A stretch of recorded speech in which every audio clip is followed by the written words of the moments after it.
Just confirmed. The Green Bay Packers are actively seeking trade partners for their all-pro cornerback, Jaire Alexander, before the 2025 NFL Draft that begins next week.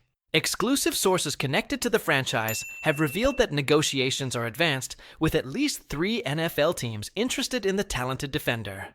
The decision to trade Alexander represents a drastic change in the Packers' approach after months of impasse with their star cornerback. We are the first to bring this detailed information about the motivations behind this surprising turn of events behind the scenes in Green Bay. Did you already know about this news? Leave a "if this caught you by surprise." The situation between the Packers and Jaire Alexander reached a critical point in recent weeks. According to sources close to general manager Brian Gutekunst, the organization concluded that the relationship with the player had become unsustainable, both from a financial standpoint and an interpersonal relationship perspective. Alexander's impact on the salary cap is impressive. $23.5 million in 2024, rising to $24.6 million in 2025, the third highest on the team, and reaching $27 million in 2026. These numbers would be acceptable for a player consistently on the field, but Alexander played 7 or fewer games in 3 of the last 4 seasons. The issue was never Jaire's talent, which is unquestionable, revealed an NFC North executive under condition of anonymity. The problem is paying an elite salary to a player who is available only half the time.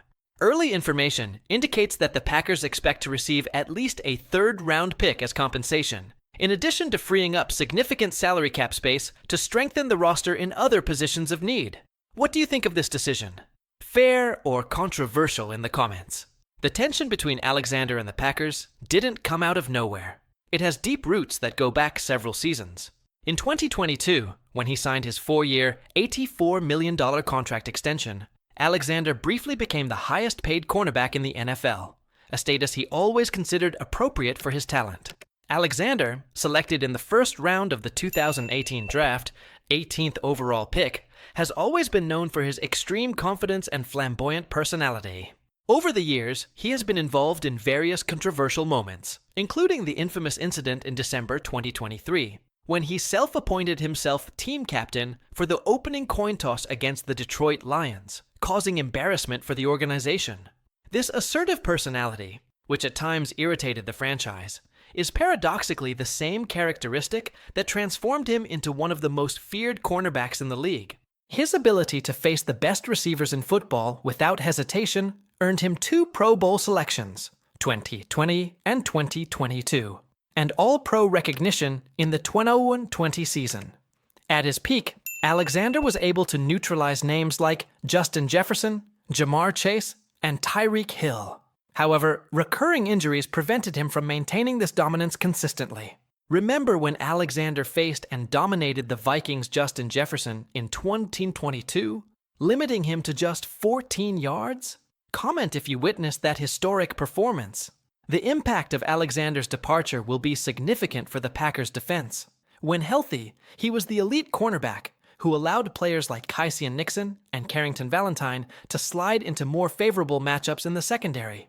The trade will free up approximately $7 million, $6 million in salary cap space for 2025, and completely eliminate his $27 million impact in 2026.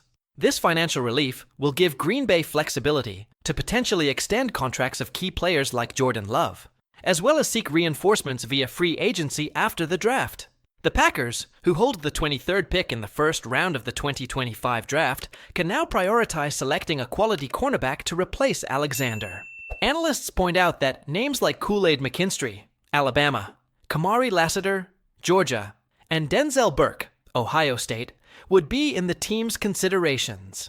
Additionally, sources from the Packers' sports department revealed that Alexander's departure might open space for the team to pursue a quality veteran to lead the secondary, with names like Stephon Gilmore being considered for a short-term signing. The Packers are a rising team with Jordan Love at the helm. This isn't a rebuild, it's a strategic adjustment that can strengthen the team in the long run, stated an NFL Network analyst. In your opinion, who is most affected by this news? Green Bay, Alexander, or both? Leave your vote in the comments. The Alexander trade will have ramifications that go far beyond Green Bay. That's precisely why Gutekunst is determined to find a trade partner outside the NFC North Division. Teams like the Detroit Lions, Minnesota Vikings, and Chicago Bears, all direct division rivals, would be ideal destinations for Alexander from the player's perspective, as he could face his former team twice a year to prove his worth. However, the Packers are determined to avoid this scenario. A well-executed trade would allow Green Bay to control Alexander's destination, ensuring he doesn't wear the Vikings purple, the Lions blue, or the Bears navy. According to internal sources, the main candidates to receive Alexander would be AFC teams, with the Las Vegas Raiders, Miami Dolphins, and Pittsburgh Steelers appearing as the most interested. And speaking of movements within the division, the Lions recently strengthened their defense by signing former Packers defensive end Zadarius Smith, showing how the market is heating up in the search for defensive talent. Do you think these market movements are connected? Conspiracy theory or coincidence? Leave your opinion. Inside the negotiations, what other teams don't know? According to sources close to the Packers locker room, the situation with Alexander deteriorated more than is publicly known. During initial meetings this offseason, there was a direct confrontation between the cornerback and coaching staff members regarding his role in the defense and his availability in recent seasons. The last straw was when Alexander suggested that his injuries were partially a result of the defensive system implemented by the coaching staff, revealed a Packers player under condition of anonymity. That wasn't well received by the organization.